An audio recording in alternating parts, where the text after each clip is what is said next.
Hello, I'm Charlie Brooker and you're watching Weekly Wipe, a programme all about things that are happening. Things like this. The contaminated beef scandal continues to deepen. It turns out some Findus lasagnas may have had more horse in them than Catherine the Great. As angry consumers blame the government, David Cameron promises he's going to get a firm grip on your meat. The Pope gives up poping for Lent. Many are shocked. You're jogging? The Pope? Oh my God.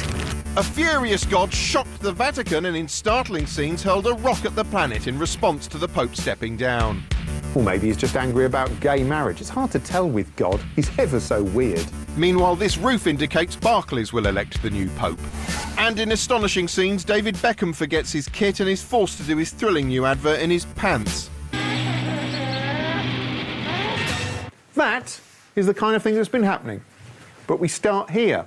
Don't know about you, but when I ate a burger, I used to think, what a tasty compacted disc of minced tissue scrapings blasted off a cow carcass with a high-pressure hose and a fly-blown abattoir ringing with the incoherent, agonised howls of simple beasts dying from a single bolt gun shot to the forehead. But now it turns out it might not have been as appetising as that. Good evening. Supermarket shelves are being cleared of frozen burgers tonight after reports that some contain DNA from horses. A few weeks ago, the news went a bit silent witness Tesco edition as cheap burgers were being illegally cut with horse. Being caught out flogging a dead horse was bad publicity for Tesco. Many of us don't want to eat horse. We're not barbarians. Although barbarians are precisely the people Tesco apparently use to choose produce for their customers, as their alarming new ad campaign makes clear. That's the last time you're going to see that falcon, unless you pick up some meatballs on the way out. Obviously, you can't trust flipping Conan here to possibly tell the difference between a cow and a horse. I mean, look, he probably thinks that avocado's a dragon's egg. Mind you, you never know what weird mash-up food you're going to get in Tesco. Those were probably laid by a horse. Bet that melon's full of pig guts, and knows how you make tiger loaf. And it wasn't just horse rearing up unexpectedly. It was also revealed some halal prison food contained an insulting amount of pig. Halal meat eaters were as stunned as halal cows aren't. But the steady gallop of nasty food stories was about to become a stampede, as the top story basically became, ugh. The horse meat scandal deepens. Findus lasagnas have been found to contain up to 100% horse meat. 100% horse meat? That is a complete mare. By now, the revelations were piling up like mangled horses at Beecher's Brook, and the news was full of more pink, meaty, glistening close-up shots than a year's subscription to Penthouse, as well as upsetting testimony from members of the public dismayed to discover they may have unwittingly noshed off a horse. For Alfie Green, beef lasagna was a tea-time favourite. Not anymore. So will you be eating any more of these? No, not no more, we won't. Definitely not. Oh, come on, let's not be too hasty. Don't go mad, you'll miss out on this kind of gourmet experience. I bet your mouth's watering at home. To discuss the grim scandal, Sky paraded a paddock full of food experts on screen, some of whom did their best to lighten the distressing news by describing the crisis in the voice of Ronnie Corbett. Well, what's supposed to happen is that the supermarket checks on your behalf. Supermarkets are the experts in food. You know what? He may sound funny, but he really knows the food chain. No, we're talking about the food chain, and at one end, meat comes out, and cows normally go in. But somewhere in the food chain, horses came in and meat came out. This guy is good.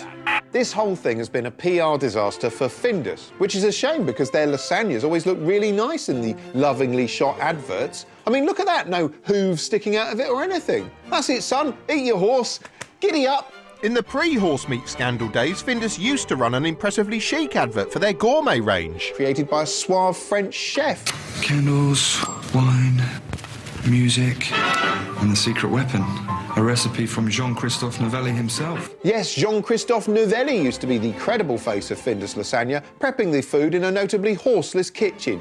Wonder if he's ever used horse. I mean, I'm sure if he has, he only used the finest quality Parisian horse. Created by me, frozen by Findus. And ridden by jockeys. We've been asked to point out that Jean-Christophe Novelli has in no way been implicated in the horse meat scandal. Of course, thanks to television, we've become accustomed to seeing food prepared in picturesque kitchens like this, whereas as Sky News starkly depicted, Findus lasagnas are actually made in places like this. In fact, rather than friendly Findus, they're actually manufactured by the less appetising sounding Comigel, who supply lovingly mass-produced frozen dead animal gobble pots for companies all over Europe, the trail of suspect meat being detailed on the news like a map from Invasion of the Edible Horse creatures. In fact, thanks to the charming accompanying footage we've seen of the depressing interiors of food processing plants, the whole thing is starting to feel uncomfortably close to the plot of the superbly depressing 70s dystopian epic Soylent Green, in which Charlton Heston discovers processed food is being manufactured from the corpses of recently euthanised people. If I was the food industry, which I'm not, I'd actually turn the uncertainty over what's in our meat into a plus. I'd market it as the safari in your mouth burger. It's an entire animal kingdom in a bun. Who knows what you're going to get? It could be cow, pig, horse, meerkat, or all of the above. The horse meat scandal has generated much discussion, some of it online, as we'll see now. These are your words, your opinions, it's what you think. It's Points Off of You in Points Off You.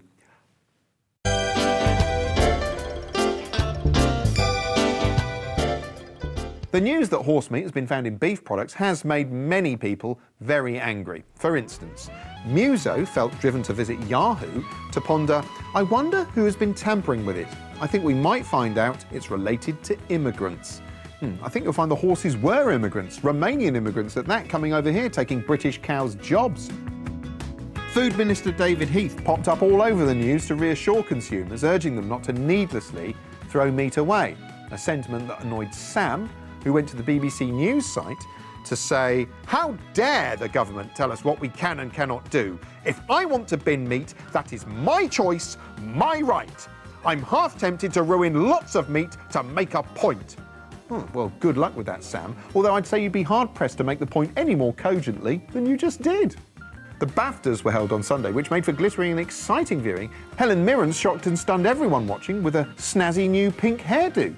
Her new hairstyle prompted much discussion. For instance, E went on to Yahoo to say, my kid's primary school headmistress had pink flashes in her white blonde hair, and she was a mature lady.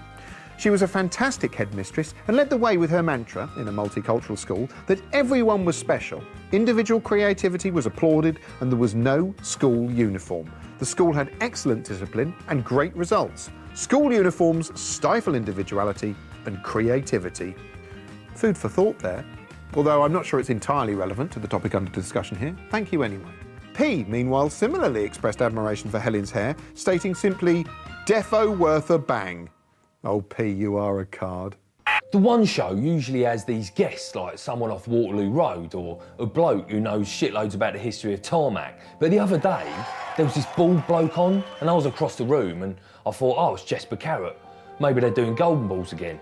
But it wasn't Jesper Carrot, it was Bruce Willis. Bruce Willis, right, had done this film called A Good Day to Die Hard, and it had this brilliant trailer full of like amazing things happening, like explosions and more explosions, which is brilliantly done. All the fire looks hot and everything. Hardly anyone seemed to have seen this Die Hard 5 thing till just before it came out. It was like the film people were keeping it secret, so no one could spoil it for you by saying, hey, it's brilliant, just before you paid to see it. But Matt Baker and Alex Jones had seen it, and they obviously loved it because they kept telling Bruce Willis it was great. And it is absolutely incredible. You've raised the bar as far as action movies are concerned. Bruce Willis seemed sort of humble about how good he knew the film was. Like he could hardly talk about it, it was so humble. And it has that Die Hard oomph to it, so... Seriously, he was so torn up with pride, he just had to look at the floor and hardly say anything. Like when they asked if his daughters had seen it. Have the girls seen the film? Like you could see in his eyes, he was really proud of this film. The exciting looking film where he machine guns all the terrorists for like the 5th time, which looks brilliant. He's managed to make the same film 5 times without dying on the inside. Or looking like he doesn't really have much enthusiasm for the whole fucking thing anymore and just wishes it would stop. That's not what he looks like. Matt Baker, right, introduced a clip from Moonlighting, and you could tell Bruce was excited. A lot of people will remember you from Moonlighting back in '85. It kind of launched you, didn't it? Let's just remind ourselves, for all those that may have forgotten. Here we go. Moonlighting looked brilliant, sort of effervescent, like full of life. but not as good as the new film that looks amazing with all the stuff that blows up and the exciting shooting and everything, and all the computerised pictures where everything explodes and the big writing and the banging and the booming sounds. In terms of noise alone, it's probably the best film ever. Later they mentioned Bruce's singing career when he did Under the Boardwalk, and he was chuffed they brought that up. You should sing Under the Boardwalk. Oh, well... They showed a bit of it, actually, all that entertaining footage of him singing these classic songs in front of some black blokes in the 80s. It was great. Not as great as the film he's done, that looks really incredible with all the helicopters and the death in it, obviously, because that's amazing. Then he sort of made a sound with a harmonica and got a nice round of applause.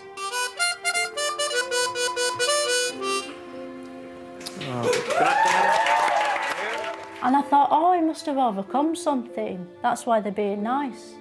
Good for you, Bruce. Hope the film makes loads of money. I really do, because it looks good, that film, with all the amazing explosions and the shooting in it and the helicopter and everything. And then him killing people, like really killing lots of people with guns, like people were mums and dads in histories. And he just mows them all down because they're sort of bad, probably. I don't know, I haven't seen it. But I expect they are, otherwise he's a fucking murderer. I always thought all marriages were same-sex marriages. After all, married couples end up having the same sex over and over again until it's as emotionally involving as flossing your teeth. So on the face of it, the thought of two people with matching ghoulies walking down the aisle seems about as controversial as, I don't know, two people who are quite into Game of Thrones getting married. But apparently, it's a bit more controversial than that. The recent Commons vote on same-sex marriages exposed ructions in the Tory party as the modernisers went up against the traditionalists. I say traditionalists, but the traditional argument has actually changed. The traditional argument against anything gay used to be, bummers, I don't like it. I mean, not so long ago, even the BBC could openly express that attitude. For many of us, this is revolting. Men dancing with men. That is revolting. They'll be too tired to f*** each other afterwards. But today's modern progressive traditionalists accept the notion of gay sex, as long as it's not in their backyard or rammed down their throat. And a handful of them repeatedly popped up on the news to explain their opposition to gay marriage is nothing to do with bedroom squeamishness, no. It's to do with other issues, such as timing. I mean, why now when there are more important issues? It's not the priority, the economy's the priority. In 26 years as an MP, I never once got a letter calling for gay marriage. Oh, that's a shame. You're quite a good-looking bloke. I'd marry you. Another objection widely voiced across the news is that this is an attempt to redefine marriage. The significant number in his party will not support what they see as an attempt to redefine marriage. We are changing the definition of marriage. A redefinition of marriage. We begin to live in sort of Alice in Wonderland. We begin to make things topsy-turvy. We begin to redefine language. It's an interesting philosophical point, but surely if I choose to redefine a spoon as something I shove up my arse, it doesn't stop you enjoying your pudding, unless I used your spoon. But perhaps the biggest objection widely voiced across the news is that David Cameron simply doesn't have a mandate for this kind of thing. Neither the Prime Minister nor any of the other party leaders has a mandate. There's no mandate for this at all. There's no mandate. No mandate. No mandate. He has got no mandate. No mandate. No mandate. No mandate? Well, if Cameron's got no mandate, maybe he can borrow some from Sacha Distel. Hello, I am Sacha Distel. They asked me to try mandate, and now I wear it all the time because it's sophisticated, long-lasting, and very sexy.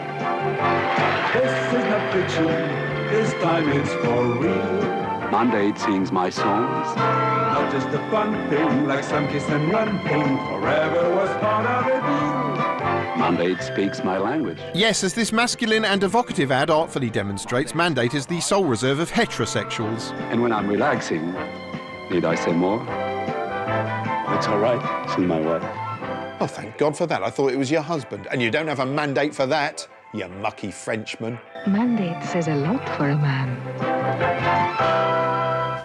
Anyway, that's the anti-camp. Not that I'm calling them camp. What about the pro-gay body? Typically, the pinko, leftist, liberal, lefty, communist, left-wing media was doing its bit to promote diversity by showing us gay couple after gay couple. We saw gay couples so laid back they seemed to be feeding their baby to a dog. We saw a gay couple so close they could finish each other's sentences. And we look to upgrade to marriage from a civil union simply because we want to have the same equality as everybody else. Gay marriage looks fun.